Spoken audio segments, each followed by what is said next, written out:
연예인 부부들의 일상을 보여주는 프로그램들이 늘어나며 갈등과 관련된 이야기도 더욱 자주 노출되고 있습니다. 그중 고부 갈등은 단골 소재인데요. 하지만 최근에는 자신은 고부 갈등을 겪었지만 본인이 시어머니가 된 이상 며느리가 자신과 같은 아픔을 겪지 않기 위해 최선을 다하는 시어머니들도 늘어나고 있습니다. 결혼 후부터 줄곧 시어머니를 모시고 살아온 국악인 김영임은 자신의 며느리처럼 시어머니에게 못해 죄송한 마음이라고 이야기합니다. 하지만 대부분의 사람들은 그런 김영임을 비난하지 않고 40년 넘게 시어머니를 모시고 산 것도 대단한 일이라며 감탄하죠.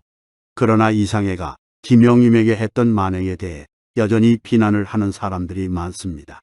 김영임은 이상해 때문에 경찰서도 달려간 일도 있었습니다.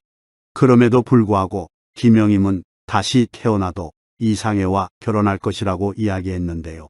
두 사람에게는 어떤 사연이 있는 것일까요? 이상해는 1968년부터 코미디언 이상한과 팀을 이루어 이른바 이상한 이상해 콤비로 유명세를 떨쳤습니다. 그 후 이주일과 콤비를 이뤄 큰 인기를 끌었고 이주일을 코미디 황제로 만드는데 큰 기여를 하였습니다. 이상해는 1995년 삼풍백화점 붕괴 사고에 휘말릴 뻔하기도 했습니다. 후배와 함께 상품백화점에 들어가 그날따라 유독 더웠어요. 백화점 에어컨이 고장났다고 했어요. 그 사이 후배는 옷을 샀고 옷 수선을 기다리길래 그냥 데리고 백화점을 나왔는데 거기서 무너졌어요. 10분 채도 안 돼서 일어난 사고였어요. 그리고 1979년 이상해는 11세 연하에 경기 명창으로 알려진 국악인 김영임과 결혼을 하게 됩니다. 두 사람의 첫 만남은 노래를 잘하는 젊은 여자가 공연을 한다는 소식을 듣고 이상해가 찾아가면서 이루어졌습니다. 무대에서 노래를 부르는 김영임을 보고 이상해는 첫눈에 반했습니다. 이상해는 김영임에게 애정 공세를 하였지만 잘 되지 않았고 작전을 짜게 되었습니다. 그런데 이 두 사람이 연인으로 발전하게 된 그 과정이 공개되며 많은 비난을 사게 됩니다. 이상해가 직접 밝힌 일화인데요. 택시 한 대를 대절해서 차에서 내리는 순간 김영임을 태웠어요. 그런데 택시 뒷좌석에 거꾸로 들어갔어요. 김영임은 당시 사건에 대해 정말 놀랐어요. 그때 얼굴로 못 보고 뒷좌석에 들어갔는데 그때 당시 신체 매매에 대한 기사가 많이 나왔어요. 나며 실제 피랍 사건으로 오인할 정도라고 말했습니다. 이상해는 그렇게 아내를 택시에 태워 호텔로 데려갔고 겁에 질린 아내와 관계를 시도했는데 아내가 제발 나쁜 짓은 하지 말아주세요 라며 빌었어요. 라고 말했습니다. 이에 김영임은 이야기를 듣다가 제가 관계를 거부하자 주먹으로 제 얼굴을 확 쳤어요. 라고 말하기도 했습니다. 이상해는 나도 모르게 내 성격에 못 참고 그랬는데 아주 내가 천벌을 받을 짓을 한 거고 무식한 짓을 한 거죠.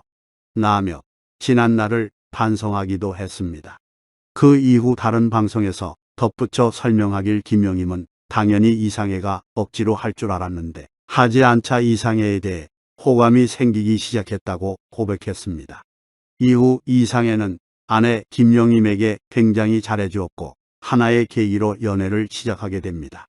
남편이 나한테 너무너무 잘했어요.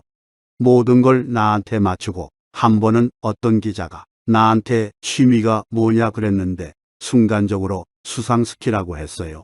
근데 난 타본 적도 없었죠. 그것도 모르고 기자가 자꾸 수상스키 타는 사진을 찍자는 거예요. 그래서 남편한테 도와달라고 했어요.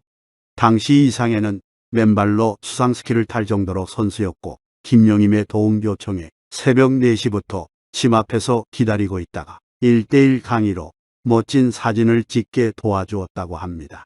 그리고 그 일을 계기로 연애를 시작하게 됩니다. 두 사람은 결혼 이후에도 티격태격했다고 하는데요. 이상해는 신혼 첫날 밤새 고스톱을 쳤으며 첫 2년간은 거의 매일 싸웠다고 합니다. 김영임이 결혼 이후 힘들었던 것은 결혼과 동시에 시작된 시집살이, 그것보다 제일 힘들었던 것은 남편 이상해의 태도였습니다. 남편은 아내보다 시댁 식구들이 먼저였습니다. 그래서 김영임은 매일 이혼을 하고 싶었고 하루는 심하게 다투어 김영임이 경찰서로 달려가 도움을 요청한 적도 있었으며 결혼 생활 중 집을 나간 게 3번이나 된다고 합니다.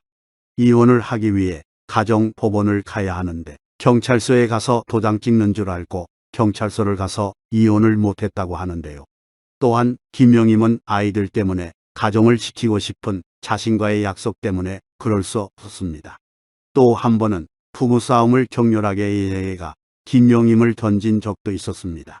당시 물건들을 집어던지면서 싸웠었어요. 방문에 구멍이 날 정도였어요. 김영임을 밖으로 던지기까지 했어요. 살면서 와이프를 2번 던졌어요. 피랍할 때와 싸울 때였죠. 이후에도 이상해는 새벽에 나가서 새벽에 들어왔고 동료나 후배들을 새벽에 20에서 30명씩 데려오는 등 힘들게 해 그 스트레스로 김영임은 나중에 공황장애와 안면장애까지 겪게 됩니다. 우울증을 앓을 정도로 정신적으로 힘들었다는 김영임은 우울증에 체력 문제까지 겹쳐 자궁수술까지 받았습니다. 말 그대로 피를 쏟았어요. 지금 생각하면 바보 같은 짓을 한 거죠. 누가 시켜서 한 것도 아닌데 이혼 생각도 했지만 이게 최선일까 싶더라고요. 또 날 지키고자 했어요. 시어머니에게 맞추는 것도 쉽지 않았지만 여자보단 아내, 며느리이길 원했던 남편 이상해에게 서운하기도 했죠. 그래서인지 김영임은 김윤지가 아들과 결혼하게 되었을 때 우리 며느리는 노토치 할 거예요. 딸이나 며느리로 생각하지 않고 인간 대 인간으로 지낼 거예요. 라고 이야기하기도 했죠. 김영임의 시어머니 또한 며느리에게 미안한 마음을 드러냈었습니다. 고부 갈등은 없었나라는 질문에 이상해는 겉으로는 없었어요. 속으로는 하셨겠죠 라고 답했는데요.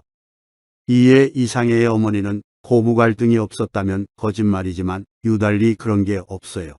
며느리가 밖에 나가서 일하니까 늘 안쓰럽죠. 며느리의 친정어머니가 일찍 돌아가셨어요.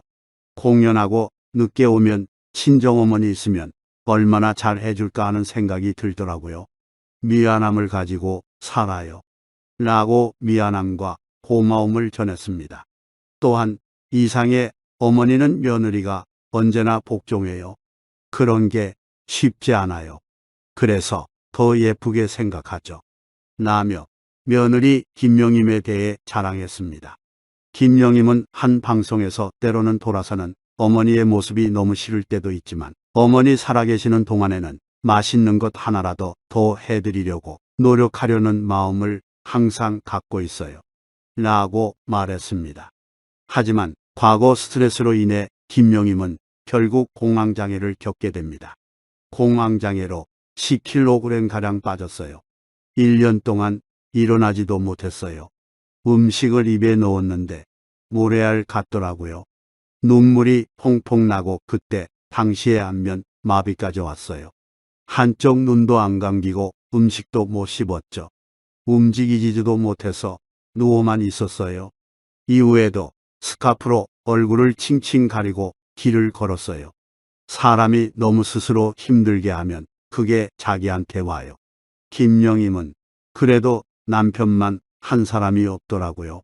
잦은 시련은 부부가 함께 이겨내야 하는 일인 것 같아요. 라고 말했습니다. 이혼은 매일 하고 싶다고 이야기했던 김영임이지만 김영임은 다시 태어나도 이상해와 결혼을 할 거라고 이야기합니다. 김영임은 남편에게 의지될 때를 묻자 티격거려도 남편 없으면 안 되겠구나 싶다고 했고 이상해도 아내 소중할 때요. 없으면 안 돼. 말다툼할 사람 없어. 심심해요. 라고 말합니다.